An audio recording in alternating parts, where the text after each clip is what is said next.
old cabin in the woods. Cozy and… wait, what is that? Is that a spider? Ah! The walls are covered with huge spiders. Your quiet retreat is now the perfect setting for a horror movie. Fear paralyzes your body.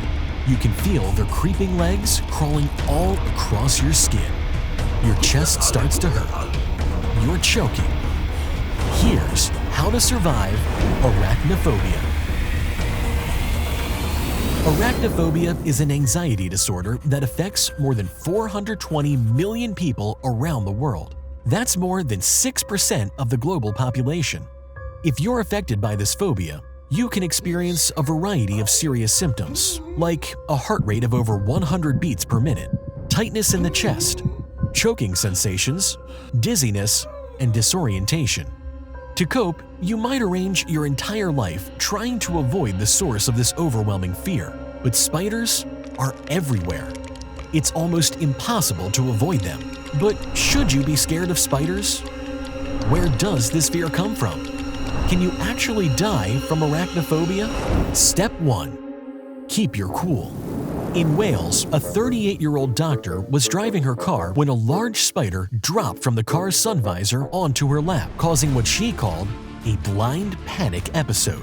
She lost control of the wheel, veered across the roadway, and crashed into the vehicle of an 87-year-old man who later died in hospital. The woman pleaded guilty and argued in court she had severe arachnophobia. She was banned from driving for 1 year.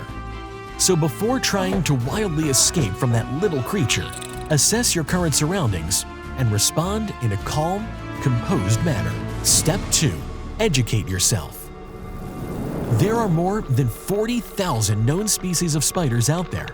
Most of them are venomous, but only 2% can be dangerous to humans, and only 30 species have been responsible for human deaths. Step 3. Watch your manners. Okay, it's true. On average, 7 people die from spiders every year just in the United States. That's 7 times more than people who die from shark attacks, I'll give you that. But the deadlier spiders, such as the black widow and the brown recluse, only bite if they feel threatened. So be considerate and get out of their way. After all, the best way to keep your fear of spiders in check is to avoid them. Stay away from areas where spiders are known to inhabit, such as rocks and wood piles, and make sure they aren't right outside your home. Step 4. Practice gratitude. Although we can say almost all spiders are carnivorous, that's exactly why we should be thankful. They kill a lot of unwelcome, disease-carrying pests, like mosquitoes and flies. They also eat harmful fungus and other creepy crawlies in your home. Step 5. Trust technology. Fortunately, treatments for arachnophobia have very high success rates. Between 75 to 95% of people undergoing treatment show a marked improvement and are able to effectively cure this phobia. The problem is that less than 20% of people who fear spiders decide to seek out help. Is it because real spiders are often used in many of these treatments? Maybe, but virtual reality exposure therapy can also be used with the same effectiveness.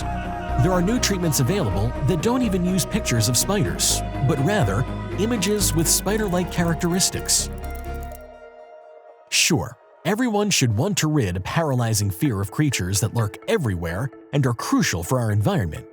But where did this fear come from in the first place? Scientists discovered our fear of spiders could have an evolutionary origin. They showed spider images to 6-month-old babies and found their pupils dilated almost 5 times more than when they were shown pictures of flowers. Since the children were so young, they couldn't understand what they were looking at, or if it had any cultural meaning. Therefore, scientists concluded their stress response towards spiders could be inherited genetically, instead of being culturally developed. Okay, so you've managed to handle yourself well. You didn't freak out. You kept out of the spider's way, and you're now grateful for its helpful services. But you're still not able to find the path back to your campsite, and it's getting dark. How will you survive lost and alone in the forest? Don't worry, we've got you covered on how to survive alone in the forest.